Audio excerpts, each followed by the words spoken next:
Assalamu alaikum wa rahmatullahi wa barakatuh. Welcome to the first episode in the Tafseer series, in which I'll be looking at starting from the back of the Quran and learning about the meanings of every chapter we come across and coming as much as we can coming forward. And we start off with Surah alFalak and Surah alNaas, the Mu'awwidhatayn, the verses of refuge, and the reason being, as the Prophet ﷺ towards the end of his lifetime, there was knots and incantations of these spells cast upon him, this magic sorcery, and there was 11 knots, and for those 11 knots, these 11 verses combining the two surahs were those that was going to untie each knot. Every time one verse was said, a knot would be untied. So that was cast upon by the Banat Labib, the daughters of Labib, this Jewish person at the time of the Prophet ﷺ. And this is a way now for us to know, to be protected from the shayateen, from the jinns, the jinn kind. We read the Mu'awwidhatayn 3 times in the morning, 3 times in the evening, and Allah protects us. So we start with Qul A'udhu Birabbil Falaq, but just because I mentioned that this was towards the end of his lifetime, this is considered a Madani surah. So the Prophet ﷺ, when he became a prophet, the first 13 years was in Makkah, and the last 10 years was in Medina, the last 23 years of his life, as he lived from the after prophethood, he lived until the age of 63. So if any verse from the Quran was revealed in the first 13 years, it's known as a Makki surah, a Meccan surah, but if it's the last 10 years, it's known as a Madani. So this is there's different opinions, but in this case, the more stronger opinion is it's a Madani surah, or some say it's part of it, and there can be surahs that are part in the Meccan time, it's part in the Madani time. But actually in this case, there's an opinion that it was revealed in both times as well. So the Prophet ﷺ, he read these verses and each knot was being untied.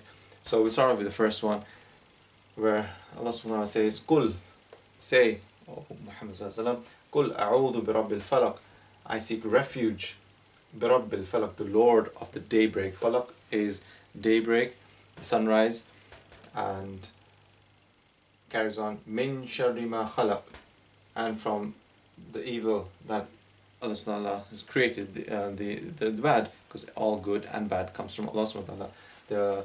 The Mu'tazilites group amongst the Muslims, who had this erroneous belief that Allah subhanahu wa ta'ala, they say Allah subhanahu wa ta'ala did not create evil or bad, but we know that Allah subhanahu wa ta'ala, bad and good, every kind of creation is from Allah subhanahu wa ta'ala. He is the only sole power, and there's nothing else. So evil can't come from something else, as we say.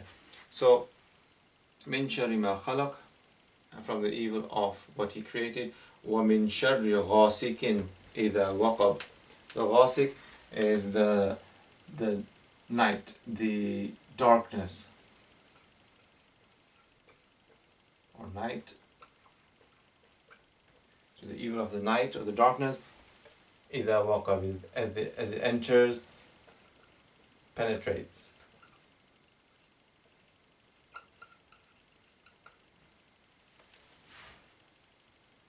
Night time is more known as the more evil time, the shayateen come out. وَمِن شَرٍ نَفَّاثَاتِ فِي الْعُقَدِ, and from the evil of the blowers of the knots. So they have this technique of doing this incantation, these spells, and then they blow, and then they have a thing of how they do it.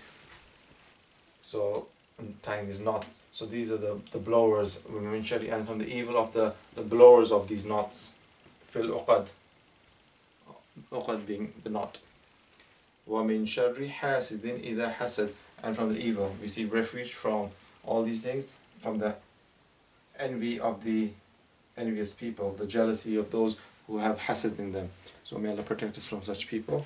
So that was the first chapter we looked at. Now we're going to be looking at Surah alNaas, where Allah subhanahu wa ta'ala again, he starts with Qul, say, it's in order, Qul a'udhu, that's a verb, the present tense, I seek refuge, to seek refuge. Qul a'udhu birabbin nas, by the Lord of the people. What's anNaas? Nas is anything that moves.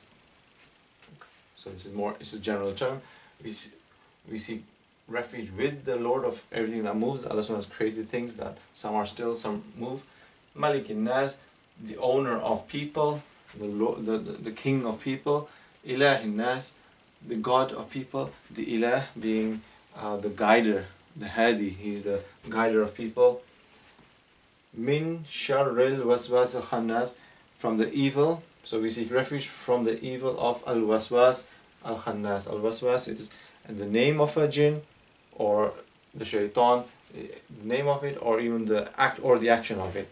So from the action of whispering that the shayateen do. Al-khannas is the one, when any dhikr is mentioned, Allah subhanahu wa ta'ala, remember, they're the ones who go far away from that, and then when we forget Allah subhanahu wa ta'ala, they return back to us. So we seek refuge from the whisperer who goes away when we mention and remember Allah, but comes back when we forget Allah subhanahu wa ta'ala. May Allah make us from the dhakireen. Alladhi yuwaswisu fi sudurin nas, who, again from waswas, who whispers, is the verb. Alladhi yuwaswisu, who whispers fi sudurin nas. Nas is sudur, is the plural of sadr. Sadr, the chest. So it doesn't say heart, because the shayateen cannot enter the heart. Only the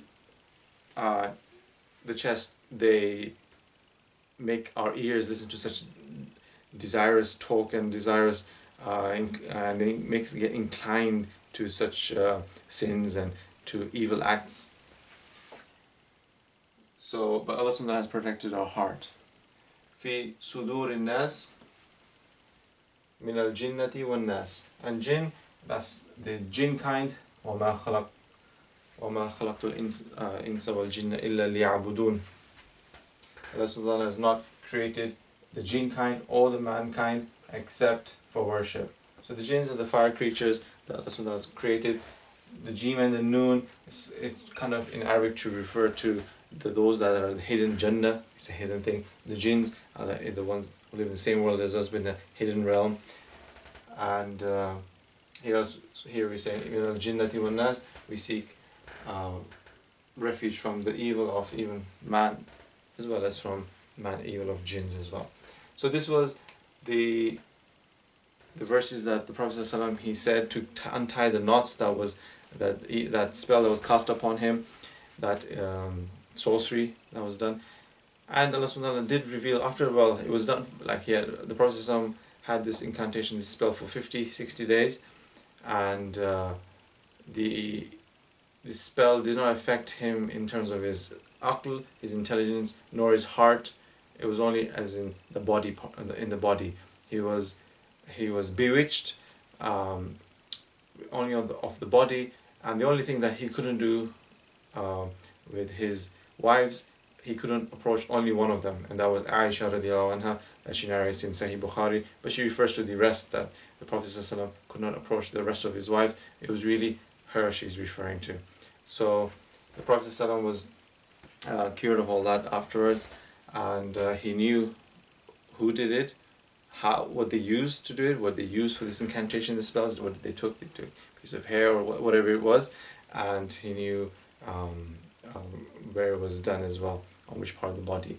So this is something that we should be reading on a daily basis as we put our children to sleep as well. We should be saying it ourselves to protect us from the jinn kind. When we have this with us, these two powerful verses, these two chapters, these 11 verses from the Quran, is a protection from the shayateen and from their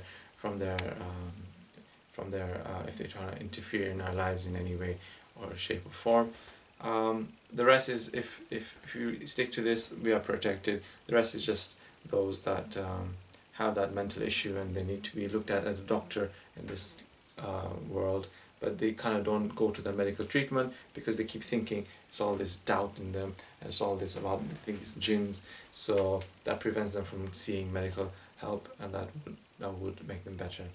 So we ask Allah to protect us from the evil of men, the evil of jinns, and may He keep us on the Sirat al-Mustaqim. Wa sallallahu alayhi wa sallam.